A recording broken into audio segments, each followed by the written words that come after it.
We have some news coming in. Let's go straight to that. AAP MP Sanjay Singh has written to Prime Minister Modi, the ED and SEBI seeking seizure of Adani Group's top official's passport and investigation into alleged financial irregularities in the Adani group of companies is what we've been given to understand. Let's go straight to what has been said by Sanjay Singh. देश के करोड़ों निवेशकों का 4.5 लाख करोड़ रुपए डूब चुका है और ये किसकी वजह से डूबा है? भारत के प्रधानमंत्री आदरणीय नरेंद्र मोदी जी के सबसे करीबी मित्र अडानी की वजह से डूबा है। नरेंद्र मोदी जी ने सब कुछ उसके नाम कर दिया। उसके नाम बिजली कर दी, उसके नाम पानी कर दिया, उसके नाम पोर्ट कर दिया, उसके नाम एयरपोर्ट कर दिया, उसके नाम तेल कर दिया, उसके नाम सीमेंट फैक्ट्री कर दी, उसके नाम सब कुछ नीलाम कर दिया।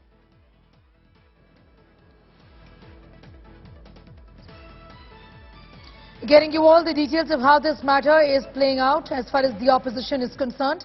Listening to Sanjay Singh once again. बताइए किसके कहने पे खरीदे? एसबीआई ने हजारों करोड़ का लोन दिया है अडानी को। नरेंद्र मोदी जी सामने आइए और बताइए किसके कहने पे ये किया।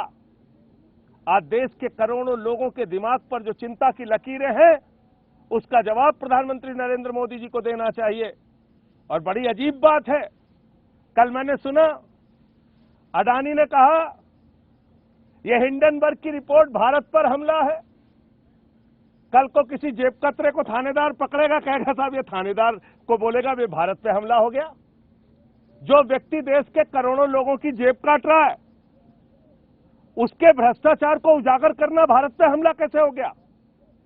आम आदमी पार्टी ये कहना चाहती है कि देश के करोड़ों लोगों के भविष्य पर हमला अडानी ने किया है। उसका जवाब प्रधानमंत्री नरेंद्र मोदी जी को देना चाहिए। और अगर भारत पे हमला हो गया तब तो प्रधानमंत्री को जरूर बोलना चाहिए, राष्ट्रीय सुरक्षा सलाहकार को भी बोलना चाहिए, रक्षा मंत्री और गृह मंत्री को भी बोलना चाहिए। तो इसलिए हमने कल मांग की थी कि सदन में इसके बारे में चर्चा कराई जाए। और कहां छुपी है ईडी, कहां छुपी है सीबीआई, कहां छुपी है इनकम टैक्स डिपार्टमेंट, कहां छिपा है सेबी?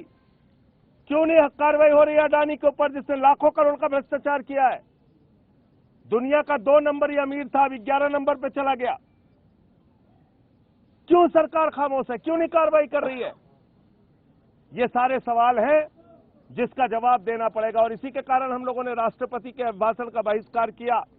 राष्ट्रपति जी के प्रति सम्मान में कोई कमी नहीं है, लेकिन ये जो एक महाभ्रष्टाचार और घोटाला हुआ है, नरेंद्र मोदी जी के सबसे करीबी मित्र जिसके नाम मोदी जी ने कोल इंडिया कर दिया, जिसके नाम पे माइनिंग कर दी, जिसके नाम पर तेल कर दिया, जिसके नाम पर बिजली कर दी, जिसके नाम पर पानी कर दिया, जिसके नाम पर पोर्ट कर दिया, जिसके नाम पर एयरपोर्ट कर दिया, जिसके नाम पर सीमेंट फैक्ट्रियां कर दी, जिसके नाम पर स्टील फैक्ट्रियां कर दी, हिंदुस्तान की लाखों करोड़ की संपत्ति एक व्यक्ति के हवाले कर दिया।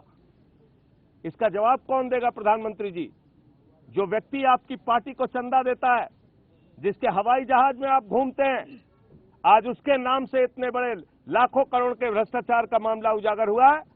इसका जवाब आपको सामने आकर देना पड़ेगा। और देश के सदन में भी हम लोग ये मांग उठाएंगे और इस पूरे भ्रष्टाचार की जांच के लिए जेपीसी की डिमांड है हमारी कि इस पे जेपीसी बननी चाहिए। और ये जो एक प्रकार से ये इतना बड़ा वित्तीय भ्रष्टाचार हुआ है, फाइनेंशियल फ्रॉड हुआ है, इसकी जांच करा के पूरे देश के सामने सच आना चाहिए। उन करोड़ों लोगों की चिंता दूर करनी चाहिए सरकार को, जो आज भयभीत है, डरे हुए हैं, क्योंकि वो कई बैंकों से मार खा चुके हैं, पहले भी उनका पैसा डूब चुका है। आज वो लोग जो बेटी की शादी के लिए, बुढ़ापे की पेंशन के लिए, अपना घर बनवाने के लिए, बीमारी के संकट में पैसा काम आएगा, ये सोच के जिन लोगों ने अपनी पूंजी जमा की थी, आज वो।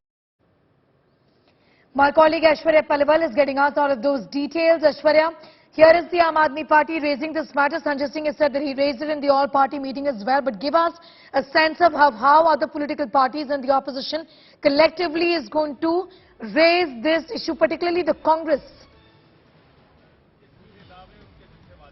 Well, definitely, this is something that the opposition parties will not let it go, and this is what Sanjay Singh, who's right behind me here at Vijay Chowk, he's making a slew of allegations against the government, against Prime Minister Narendra Modi, and he's clearly saying that the report, the Hindenburg report, is pointing towards fraud of crores of rupees, and that is something that needs to be clarified. He's also gone ahead and said that Gautam Adani is someone, according to him, who's very close to Prime Minister Narendra Modi, and he is now swindling crores of rupees from our country. It is something that needs to be answered. They are now saying that a joint parliamentary committee should be set up on this, and they should be looking into the financials of Adani Group. Also, the opposition is raising the questions of how there are many sectors in which Adani has been growing over the past many years.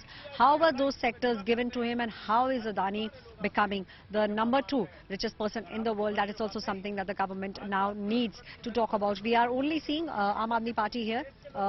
At the moment, we are expecting more opposition parties to join the bandwagon, but at the moment it looks like this will be a stormy session. The Adani report, the Hindenburg report, is something that the opposition parties are in full mood to raise in this parliament. Well, undoubtedly, undoubtedly, questions are being asked, and these are questions that the opposition will be asking of the government. Aishwarya, I'm going to thank you for the moment.